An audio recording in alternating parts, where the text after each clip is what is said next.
Shalom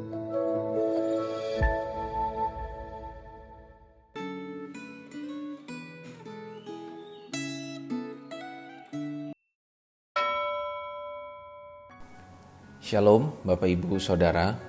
Hari ini firman Tuhan berjudul Surga itu Nyata. Sebelum itu mari kita berdoa terlebih dahulu.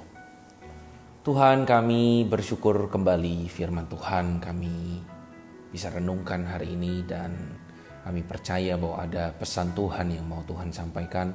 Siapkan hati kami dan kami mohon Roh Kudus menolong.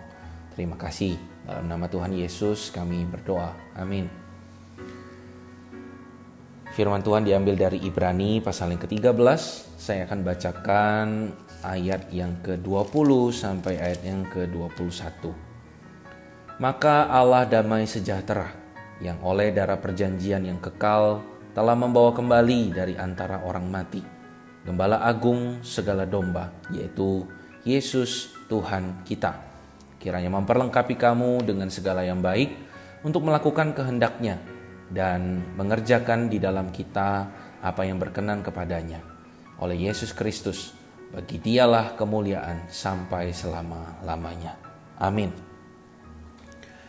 Bapak Ibu Saudara, Alkitab menggambarkan surga sebagai suatu tempat dan suatu keadaan. Suatu tempat, surga seperti rumah dengan banyak ruangan, tempat kediaman yang kekal, Yerusalem sorgawi, langit dan bumi yang baru. Sebagai keadaan, di surga terdapat kehadiran Tuhan. Di surga tidak ada lagi air mata, tidak ada lagi kesakitan dan penderitaan. Tidak akan ada lagi pemisahan karena kematian. Surga adalah tempat sekaligus suasana yang sangat dirindukan oleh setiap orang percaya.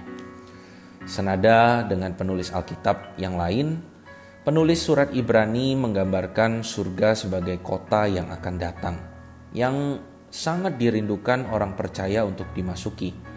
Karena dunia ini hanya tempat sementara, bukan tempat yang kekal. Kewarganegaraan kita adalah di dalam surga, tempat Kristus berada, dan hidup kita di sana saling mengasihi satu dengan yang lain, sebagaimana Allah adalah kasih. Sebelum memasuki kerajaan surga, dunia ini merupakan tempat latihan atau tempat praktik untuk hidup dalam kasih, baik kepada Tuhan maupun kepada sesama.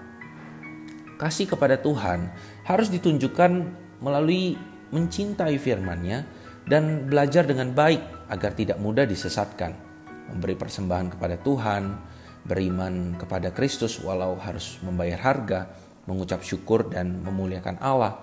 Kasih kepada sesama harus ditunjukkan melalui memelihara kasih persaudaraan, berbuat baik dan memberi tumpangan kepada orang asing, mengingat orang lain yang dihukum karena kesaksian Injil, setia kepada pasangan, merasa puas dengan apa yang Tuhan percayakan, memperhatikan para pemimpin rohani, menaati dan menghormati pejabat pemerintah, berdoa untuk para hamba Tuhan.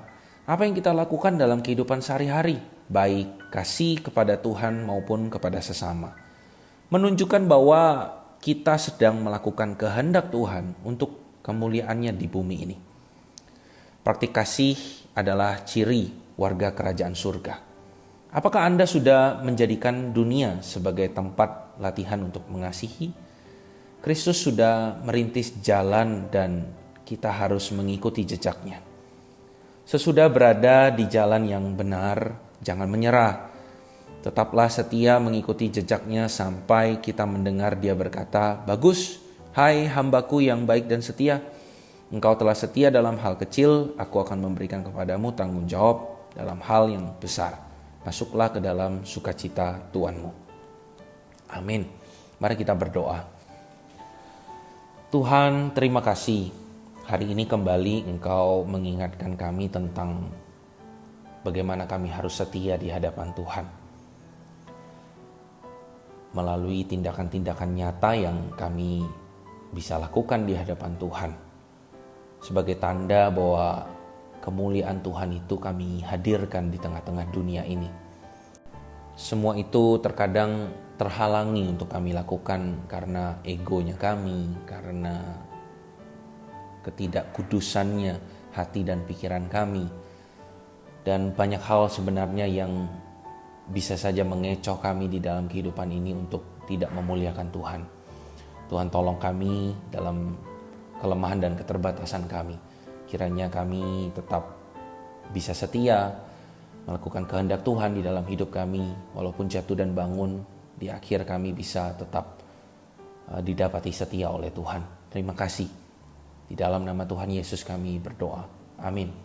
Tuhan memberkati kita sekalian. Sampai jumpa di perenungan firman Tuhan selanjutnya.